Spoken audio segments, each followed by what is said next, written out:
Morning, children. So let's continue from page number 134 from where we have left. Poor Kissa Gautami now went from house to house, and the people pitied her and said, "Here is mustard seed, take it." But when she asked, "Did a son or daughter, a father or mother die in your family?" they answered her, "Alas, the living are few, but the dead are many. Don't remind us of our deepest grief." And there was no house, but some beloved one and there was no house, but some beloved one had died in it. So Gautami went from one house to another, asking for the mustard seed. There were so many people who were ready to give her mustard seeds. But when she asked whether anyone has died in your family or not, then they all were very sad. They said, "The living are few, but the dead are many." यानी कि जिंदा लोग कम है घर में शायद, लेकिन मौतें ज़्यादा हुई हैं.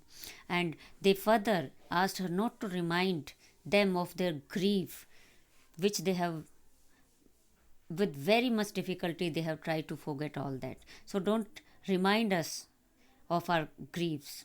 And there was no house where no one, any beloved one, means the dearly one has not died.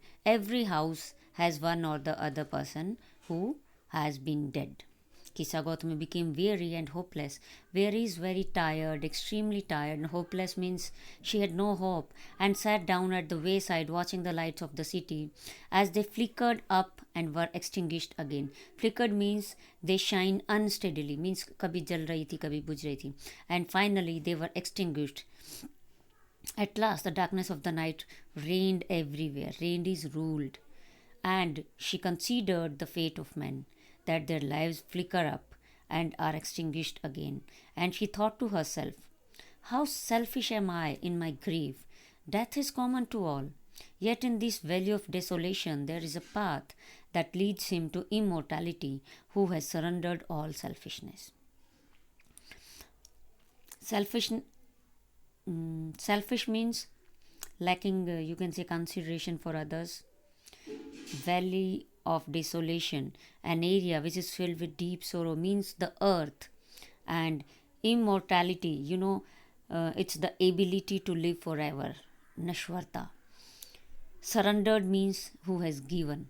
So she was very tired after roaming in the village, and finally she had no hope also to get a handful of seeds from a house where no one has died. So finally she sat down at the wayside and she just looked at the lights that were flickering up, and then finally they were extinguished. Means they were shining unsteadily. जल रही थी, बुझ रही थी, जल रही थी, फिर बुझ रही थी, and finally they were extinguished. और फिर एक बार जो है पूरे उस एरिया में अंधेरा छा गया.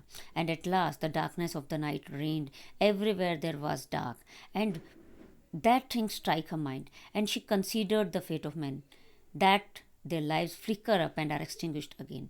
And those lights, they made her realize that the human life is also like that.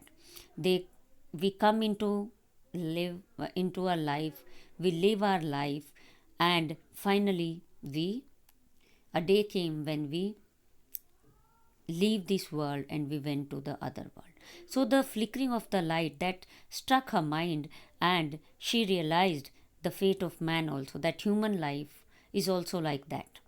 And then she thought to herself, "How selfish am I in my grief! Death is common to all." She realized that she has been selfish in her grief, because this is not which she has only faced. Everyone in this world has faced this grief, death of the one or the other near and the dear one. It is common to all, and yet in this valley of desolation, means on this earth there is a path that leads him to immortality, means the state to live forever, who has surrendered all selfishness. Only a person who has given up all his selfishness, means one who has left the love, or you can say मोह माया का त्याग जिसने कर दिया है, he is the only one who can lead himself to immortality. जिसने मोह माया को त्याग दिया है, सिर्फ वही इस जीवन को पार कर सकता है, वही immortal we know that man is mortal means मनुष्य नश्वर है. तो उस मोक्ष को प्राप्त वही कर सकता है जिसने मोह माया को त्याग दिया है, जो बिल्कुल सेल्फलेस हो गया है.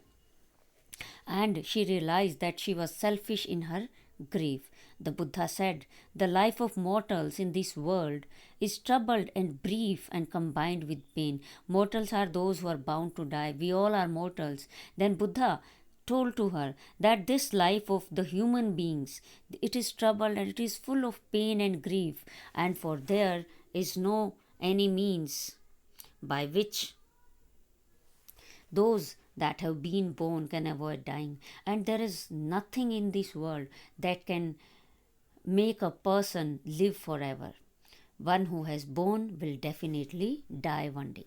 After reaching old age, there is death. Of such a nature are living beings. So, human beings, those who have come into the life, definitely they will die also one day. As ripe fruits are early in danger of falling, so mortals, when born, are always in the danger of death. Then he compared the human life with a fully grown fruit. As the ripe fruit means a fully grown fruit is always in a danger of falling. पका हुआ फल जैसे हमेशा पेड़ से गिरेगा ही गिरेगा, हमेशा एक खतरा रहता है उसके ऊपर कि हाँ पकेगा तो वो पकने के बाद नीचे गिरेगा. In the same way, the mortals means the human beings, those who are born, they always have a danger of death, because one or the other day they will complete their life cycle and they will finally face the death. As all earthen vessel made by the potter end in being broken, so is the life of mortals. And again he compared the life as the earthen vessels means the vessels that are made of baked clay. मिट्टी के घड़े जैसे होते हैं जो एक बार बन गए, वो हमेशा उनका ये डर रहता है कि वो एक ना एक दिन टूटेंगे, and finally they end in breaking. Same is the life of human beings. One who has come into this world, he will leave this world definitely. Both young and adult, both those who are fools and those who are wise, all fall into the power of death.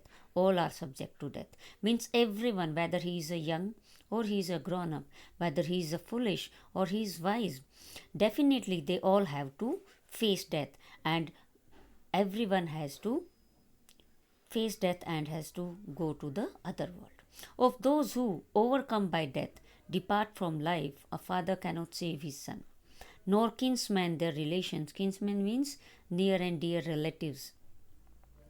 Mark, while relatives are looking on and lamenting deeply, one by one mortals are carried off like an ox that is led to the slaughter. So the world is afflicted with death and decay. Therefore, the wise do not grieve, knowing the terms of the world.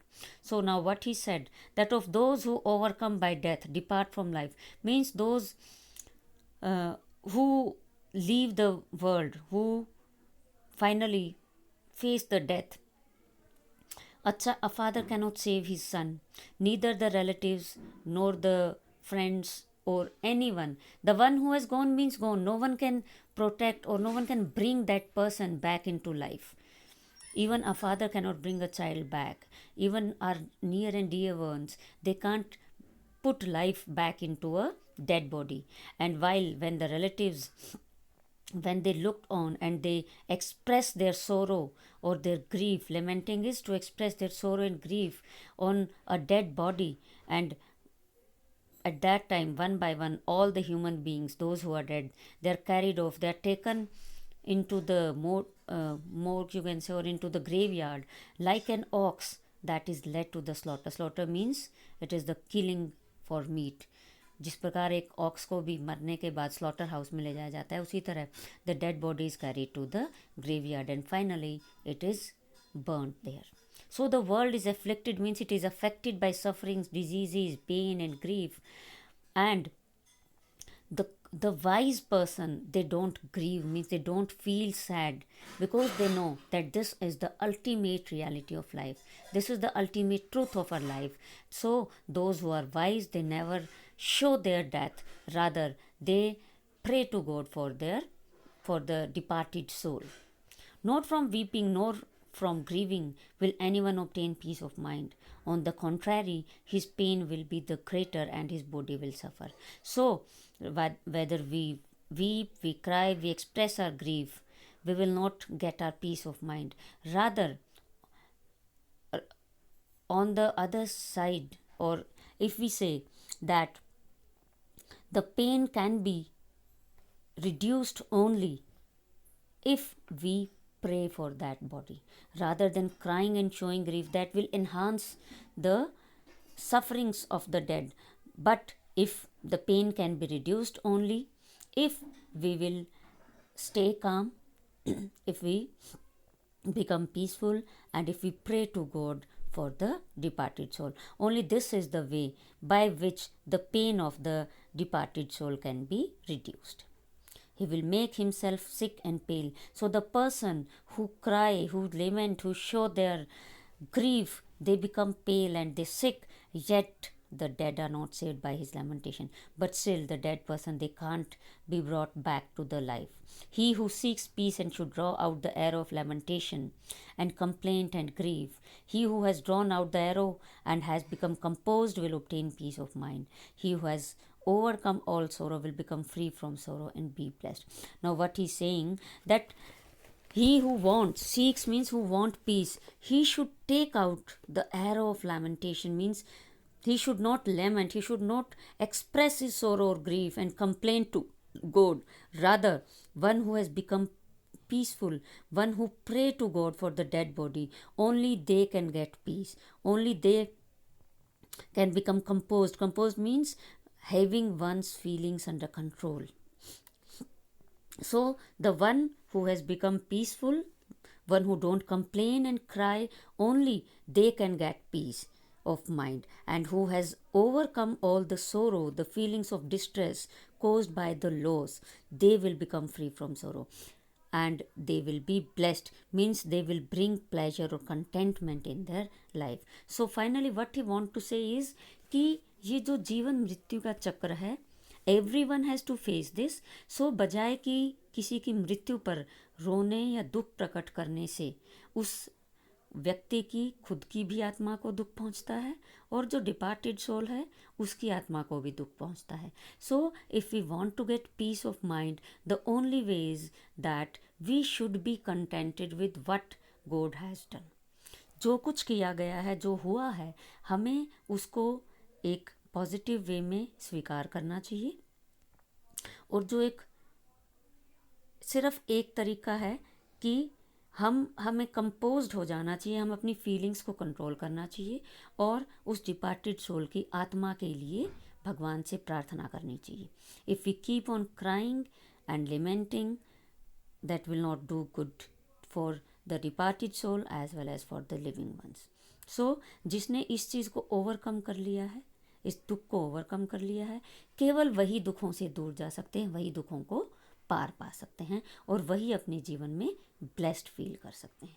Children, I hope it is clear to you. If still you have any doubt, you can ask me anytime and go through the chapter thoroughly. It's very important chapter. Definitely a paragraph from the reference to context or a question is generally asked from this chapter. Have a good day. Have a safe day.